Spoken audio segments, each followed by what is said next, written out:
Thanks, Carrie. I want to, thank you for having me here. Thanks, Carrie. Thanks, Kate. Thanks to everybody for coming. I'm going to read a short story that I wrote that appeared in the Unsaid Literary Journal this year. It's a great journal. It's got a lot of wonderful authors in it, and at least one who is hapless and relatively confused most of the time. All right, so this piece is called Like a River or Something Like It. John once said to me that he hated spring because it meant winter was coming. He was the type of person who could say things like that because no one took him seriously. He was serious, though. He lived in a 6-story walk-up once. He also lived in Tree City. I think he spent some time in Europe, and he used to claim that he had 3 passports. I could never be sure about the truth of any of it because he was always breaking up with girls. A few times I can understand, but he seemed to do it compulsively, and that usually betrays a liar. He was always saying things that made people laugh, and he was loved deeply for it. Few noticed the high lonesome in him. Come to think of it, maybe everybody always noticed it. People like that too. Maybe even more than humor, because humor, if not from a place of sadness, is untrue. I saw him in some pretty far-out situations. Once he was at a bar, and a veteran with stress syndrome mistook him for a dude who had raped his friend in an alley. There are a lot of Johns in the world. He got a handful of Zoloft out of it. There was another time when he was at a gym in Sterling Heights, and a Russian pimp tried to get him to pay for sex with an illegal Russian girl. John told me she was a legitimate Romanov, and she made him call her Tsarina. He didn't know much about Russian history. He thought she was his girlfriend, and he didn't pay her. So the pimp got a gang of Albanians to go fuck up his house while he watched. He still doesn't like Albanians, but he never really soured on Russians. He used to work at an anthrax factory in Lansing. He told me it was the only one in the country, and he was responsible for moving glass vats of anthrax from one place to another. Even though the vats were huge, there was hardly any anthrax in them. He said the stuff was dangerous to be around, and hinted that it was weapons grade. He liked to be involved in important business. He doesn't work there anymore because he got fired for lying on his application. When they asked him if he'd ever been convicted of a felony, he said no. He beat the shit out of a guy once. He always liked to make people feel good. He liked to involve people in the joke, and he winked a lot. People like to be winked at when they're being told a secret, he told me. I often got the feeling that he was carrying a great weight, like all that was balanced between wrong and right had its fulcrum on his shoulders. He bore this as a blessing. It gave him swagger, and sometimes, if you were walking behind him, you would see his left arm sling out like a sidewinder for no reason. "I'm serious," he would say sometimes. "We are all always serious. Sometimes we just think it's funny to be serious, and sometimes the words come out in the right order because we want to enjoy our lives. Words are our lives sometimes, and sometimes we can put them together as good work." I asked him once what he meant, and he said he didn't know. Now all of his friends had kids, and he didn't want to break up with girls anymore, but he was always moving around and getting bored.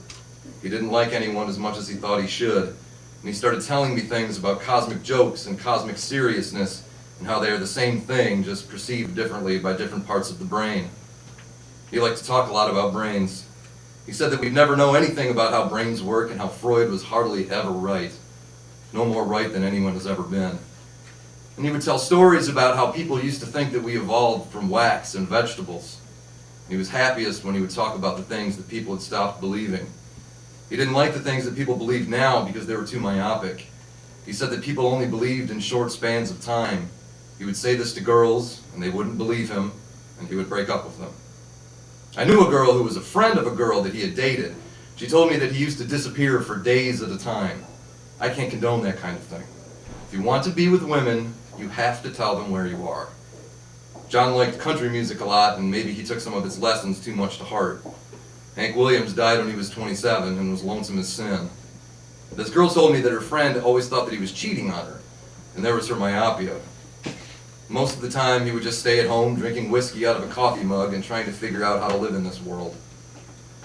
In a moment of weakness, I once said to him that I couldn't live in this world. He said, "This world can't live in you." When I knew him, hardly any of us were worth a damn. We were too old to be cute in crisis. It was embarrassing, and we all knew it. We drank a lot, like everyone always does when the fun is over. There's only a small chance for greatness in this world before you become a ghost. It was around this time that John bought a pontoon boat. Summer in Michigan is perfect for pontoons. You can't take them out on the big lakes, but there are enough little ones to make it worth it. Anyway, the big lakes aren't to be messed with because when you grow up around here, you know too many stories of people disappearing out there. It still happens, and I think people should know about it.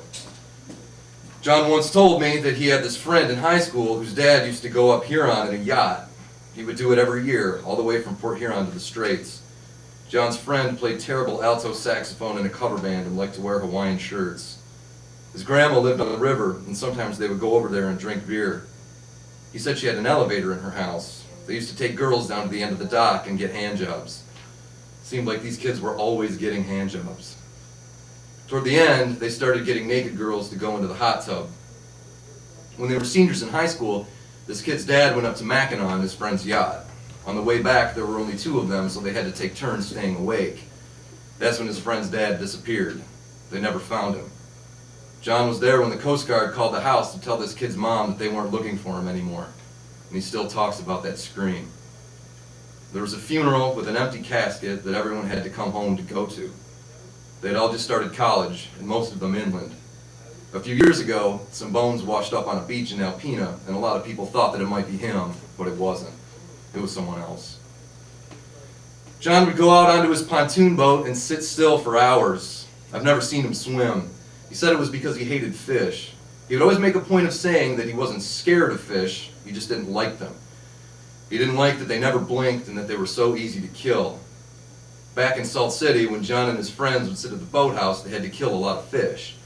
Anytime you would throw in a line, you would get a goby. He said they came over from Asia in the bilge of freighters and that they liked Michigan water. There was a law that if you caught one, you had to kill it. They were little fuckers, so it wasn't hard. And if someone had been south and brought back black cats, they would put one in the fish's mouth and blow them up. Most of the time, they would just stomp on them, though. John said he caught a catfish once, and the only way to kill it was to hammer a nail through its head. He said there was always someone playing a banjo, and one of his friends had taken their dad's cassette collection. He only remembered James Taylor, though. John said, when you grow up in a place with short summers, you will always have a bad relationship with time. Thank you.